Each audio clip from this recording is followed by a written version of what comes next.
बिहार में एक चमकता हुआ हीरा था मनीष कश्यप, जिसको ये तमाम विपक्षी पार्टियों ने मिल करके उसको जेल तक भेजने या तमाम चीज़ें जो भी हुई उन आज तक करने की कोशिश की। मनीष कश्यप ने हमेशा आवाज़ किसकी उठाई?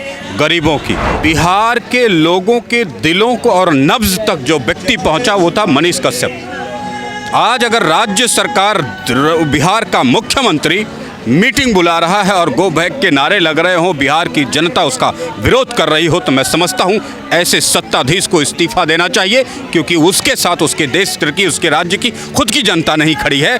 वो सत्ता में कैसे बैठा हुआ है? आपने मनीष कश्यप को इस लायक नहीं समझा, कल को दूसरे को नहीं समझोगे। तुम सत्ता में बैठ जाने से अपनी हनक, अपने पावर का मिसयूज करते रहोगे, तो मैं निश्चित तौर पर कहूँगा बिहार के हर एक बेटे बेटी का, हर एक बहू का, हर एक बाप का दायित्व है कि वो अपने होनहार बच्चों के भविष्य की रक्षा, बिहार के भविष्य की रक्षा के लिए कुचल डाले ऐसे षड्यंत्रों को, ऐसे सत्ताधीशों को। भारत तेरे टुकड़े होंगे एनएसए लगाया क्या? लगाने की बात की क्या? ममता बनर्जी खुलेआम सर काट दिए गए बच्चों के, बंगाल में किसी पर एनएसए लगा क्या? स्टालिन के राज्य में बर्बर हत्याएं होती हैं, उसमें किसी पे एनएसए लगा क्या? नमस्कार, आपके साथ मैं हूं ज्योति सिंह और आप देख रहे हैं सच तक न्यूज़। देखिए, इस वक्त अभी एक बार फिर से मनीष कश्यप और गो बैक स्टालिन दो हैशटैग ट्विटर पर पिछले कई दिनों से ट्रेंड कर रहा है। इस वक्त युवा लीडर विनय कुमार जी हमारे साथ मौजूद हैं। दिल्ली के राजीव चौक पर हम लोग मौजूद हैं और विनय जी हर मुद्दे पे खुलकर बात करते हैं।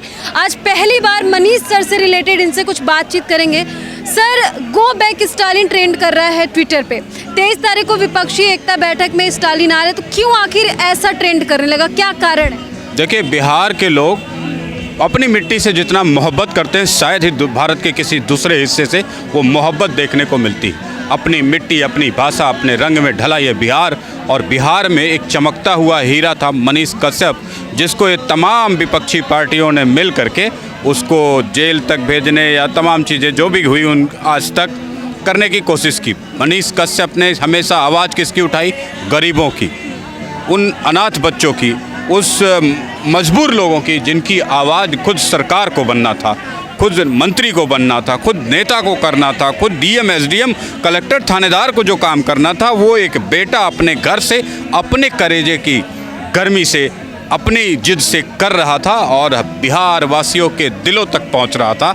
उसे बुझा करके घोटालेबाजों को, दंगाइयों को, लुटेरों को और तमाम चोरों की मंडली का महागठबंधन बना करके बिहार को मिट्टी में मिलाने का काम जो नीतीश कुमार कर रहे हैं, वो मुझे लगता है कि बिहार की जनता, बिहार के बच्चों, बिहार के आम समझ रखने वाले, जिसे हम कम पढ़ा लिखा भी कह सकते हैं, उनके भी गले नहीं उतर रहा है। निश्चित तौर पे ये बिहार के सत्ता के लिए बहुत बुरी खबर है। विनय जी, जिस तरीके से विपक्षी एकता की बैठक चर्चा में आई है, तो ये सारी चीज़ें ट्रेंडिंग में आनी चाहिए थी। आखिर ट्रेंडिंग में मनीष कश्यप क्यों आ गया और ट्रेंडिंग में गो बैक स्टालिन आ गया? तो ये स्टालिन के लिए तो फिर दुर्भाग्यपूर्ण की बात है। बिहार के लोगों के दिलों को और नब्ज तक जो व्यक्ति पहुंचा वो था मनीष कश्यप। आज अगर राज्य सरकार, बिहार का मुख्यमंत्री मीटिंग बुला रहा है और गो बैक के नारे लग रहे हों, बिहार की जनता उसका विरोध कर रही हो, तो मैं समझता हूं ऐसे सत्ताधीश को इस्तीफा देना चाहिए, क्योंकि उसके साथ उसके देश की, उसके राज्य की खुद की जनता नहीं खड़ी है। वो सत्ता में कैसे बैठा हुआ है, कैसे शासन कर रहा है, ये नीतीश कुमार को समझ लेना चाहिए।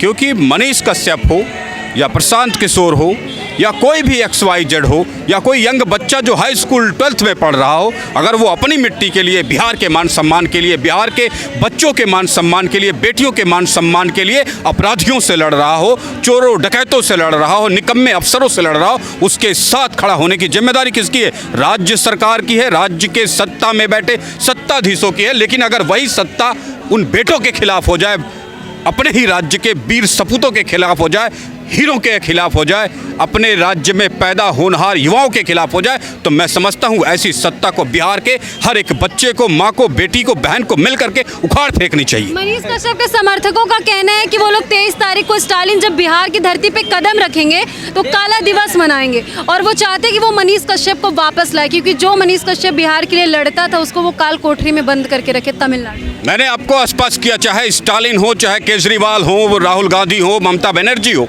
कोई भी XYZ हो, जिसकी मर्जी तुम्हें मीटिंग करनी हो, जो बिहार के बेटे, बिहार की मिट्टी, बिहार के सम्मान, बिहार की इज्जत और बिहार के मजलूमों की आवाज़ बनेंगे, चाहे वो स्कूल के बच्चे हों, कॉलेज के बच्चे हों, अनपढ़ बच्चे हों, या किसी भी गरीब घर से निकल के किसी भी बैकग्राउंड से आके खड़ा होता है, उसके साथ राज्य सरकार खड़ा होगी, या उसको नस्तो नाबूद करके सिर्फ सत्ता का मजा लेने के लिए राज्य सरकारें खड़ी रहेंगी। जब आप अपने बेटों के, होनहार बेटों के साथ खड़े होंगे, तब बिहार चमकेगा। जब अपने बिहार के मिट्टी के लिए, मान सम्मान के लिए अपना खून पसीना बहाने वाले युवाओं के साथ, बेटियों के साथ, बेटों के साथ, बहुओं के साथ खड़ा होगा बिहार का मुख्यमंत्री, तब ये राज्य तरक्की का मार्ग चुनेगा। जब आपने मनीष कश्यप को इस लायक नहीं समझा, कल को दूसरे को नहीं समझोगे, तुम सत्ता में बैठ जाने से अपनी हनक, अपने पावर का मिसयूज़ करते रहोगे, तो मैं निश्चित तौर पे कहूँगा बिहार के हर एक बेटे बेटी का, हर एक बहू का, हर एक बाप का दायित्व है कि वो अपने होनहार बच्चों के भविष्य की रक्षा, बिहार के भविष्य की रक्षा के लिए कुचल डाले ऐसे षड्यंत्रों को, ऐसे सत्ताधीशों को, और मिट्टी में मिला दे। मनीष कश्यप पर NSA लगा दिया जाता है, क्या लग रहा है कि NSA लगाना सर किस हद तक सही है, और जिसने लगाया वो बिहार में आया? जिस ममता बनर्जी, जिस केजरीवाल, जिस राहुल गांधी, जिस नीतीश कुमार में आतंकवादियों पर NSA लगाने की हिम्मत नहीं, वो उस बेटे पर NSA लगा के बैठ जाते जो बिहार के मान सम्मान के लिए लड़ता है, जो बिहार के बेटियों के मान सम्मान के लिए लड़ता है, जो बिहार के बेटों के मान सम्मान के लिए लड़ता है। मुझे लगता है इससे बड़ा अनैतिक राजनीतिक षड्यंत्र नहीं हो सकता। इसलिए बिहार के हर बेटे बेटी, बहू, बाप की जिम्मेदारी है, समाज की जिम्मेदारी है कि ऐसे सत्ताधीशों को जमीन के अंदर दफन कर दे और बिहार के भविष्य को बचाने का काम करे। आप दिल्ली में रहते हैं, लगातार मुद्दों पर बात करते, तो मनीष कश्यप के लिए दिल में इतना प्यार क्यों, इतना समर्थन? जो भी व्यक्ति समाज के सबसे निचले पायदान पे खड़े व्यक्ति के लिए लड़ता है, गरीबों के मान सम्मान के लिए लड़ता है, वो आदरणीय होता है, वही भगवान की तरह पूजा जाता है। तो मनीष कश्यप ने, मैंने जितनी भी वीडियो, जितने भी वक्तव्य देखे, हर में वो शैतानों से लड़ा है, अपराधियों से लड़ा है, मवालियों से लड़ा है, जिम्मेदार सांसदों, विधायकों के से लड़ा है। और लड़ा किसके लिए है? गरीबों के लिए लड़ा है, बच्चों के लिए लड़ा है, अनाथ बच्चों के लिए लड़ा है, हॉस्पिटल में दम तोड़ते हुए बच्चों को के लिए लड़ा है, एक्सीडेंट में मारे गए लोगों के लिए लड़ा है, दारूबाजों से लड़ा है, अपराधियों से लड़ा है। तो वो लड़ने वाला बेटा किसके लिए मान सम्मान अर्जित नहीं करेगा, किसके दिलों में राज नहीं करेगा? वो मेरे भी दिलों में राज करता है। गलती हुई, सैकड़ों गलतियां होती हैं, क्या उस पे NSA लगाते हैं आप? जिस मुख्यमंत्री अरविंद केजरीवाल, भारत तेरे टुकड़े होंगे, NSA लगाया क्या? लगाने की बात की क्या? ममता बनर्जी खुलेआम सर काट दिए गए बच्चों के, बंगाल में किसी पर NSA लगा क्या? स्टालिन के राज्य में बर्बर हत्याएं होती हैं, उसमें किसी पे NSA लगा क्या? बिहार में इतने हीनियस क्राइम होते हैं, बेटी को मोटरसाइकिल पे बैठा लिए के लेके भाग जाते हैं 100 लोगों के सामने, उस पे NSA लगा क्या? NSA लगाना है तो आतंकवादियों पर लगाओ, क्राइम पे लगाओ। लेकिन जो बेटा अब भारत के मान सम्मान के लड़ेगा, बिहार के मान सम्मान के लड़ेगा, बेटे बेटियों के मान सम्मान के लिए लड़ेगा, जो दिलों में राज कर रहा है, उसके ऊपर NSA लगा के कौन सा तीर मार दिया है नीतीश कुमार ने, और स्टालिन ने कौन सा तीर मार दिया है? व्यक्ति का कैरेक्टर। मैं हजार काम करता हूं, अपने राष्ट्र के लिए करता हूं, अपनी मिट्टी के लिए करता हूं, अपने भारत के मान सम्मान के लिए करता हूं। अगर मुझसे गलती होती तो मेरे साथ खड़ा होने की जिम्मेदारी किसकी? राज्य सरकार की। पूरा सपोर्ट, फुल सपोर्ट करता हूं इस बात के लिए कि वो हमेशा भारत के, बिहार के उन बच्चों के लिए, बेटियों के लिए, बेटों के लिए, समाज के उस हिस्से के लिए लड़ा जिसके लिए कोई नेता नहीं खड़ा हुआ, कोई अधिकारी नहीं खड़ा हुआ, कोई मिनिस्टर नहीं खड़ा हुआ, कोई नीतीश कुमार नहीं खड़े हुए। नीतीश कुमार के पास इतनी बड़ी सरकार और मशीनरी थी, जब तमिलनाडु में केस हो रहे थे, अफवाहें फैल रही थी, तो कर क्या रहे थे? ये रोटियां बेल रहे थे, पूड़ियां पका रहे थे। इतनी बड़ी व्यवस्था के साथ बिहार को लोग गालियां देते हैं, कहीं पे भी ये सब तमाचे बिहार सरकार के मुख्यमंत्री पर थे। लेकिन वो सोए रहे और वो उम्मीद करते रहे कि मीडिया चैनल, कितने मीडिया चैनलों पर वो न्यूज़ चली, सब सो जाएं। नहीं, सब सो नहीं सकते। जिसके अंदर गर्मी, जिसके अंदर अपने राष्ट्र के प्रति, बच्चों के प्रति, देशवासियों के प्रति थोड़ा भी चिंता है, वो उठता है रात को 1 बजे, काम करता है।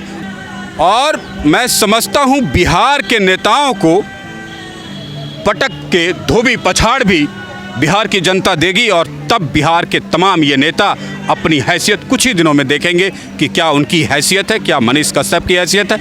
इलेक्शन तो आपके भी नेता जेल में बैठ के लड़ते थे ना, बंद रखो जेल में, हम भी उसे लड़ाएंगे और जिताएंगे और फिर मुख्यमंत्री भी उसे बिहार का बनाएंगे। तो बहुत बड़ी बात है। देखता हूँ कौन रोक लेता है, किस नेता में दम है। आइए, एनएसए आतंकवादियों पे लगता है, एनएसए देशद्रोहियों पे लगता है, वहाँ तो लगता नहीं। चाहे नीतीश की सरकार हो, चाहे केजरीवाल की सरकार हो, चाहे ममता की सरकार हो, चाहे स्टालिन की सरकार हो, चाहे कोई भी सरकार हो। गो बैक स्टालिन जो हैशटैग लगातार ट्रेंड कर रहा है, क्या लग रहा है स्टालिन पर कोई इसका असर वसर पड़ने वाला है कि नहीं? अब तमिलनाडु से बिहार आके स्टालिन कौन सी मलाई खाने चाह रहे हैं, सत्तू का एक गिलास पी के देखे बिहार का, फिर उनको पता लगेगा कि बिहार के सत्तू और मिट्टी और बिहार में आके राजनीति करना कितना आसान है, कितना सही है। बिहार के लोग अपनी मिट्टी से, अपने बच्चों से जो मोहब्बत करते हैं वो बेजोड़ है, वो स्टालिन की समझ में नहीं आएगी। तो विनय कुमार जी की बात से आप कितने सहमत हैं, कमेंट सेक्शन में जाकर जरूर बताइएगा। आगे आपको ऐसी जानकारी देते रहेंगे। जय हिंद।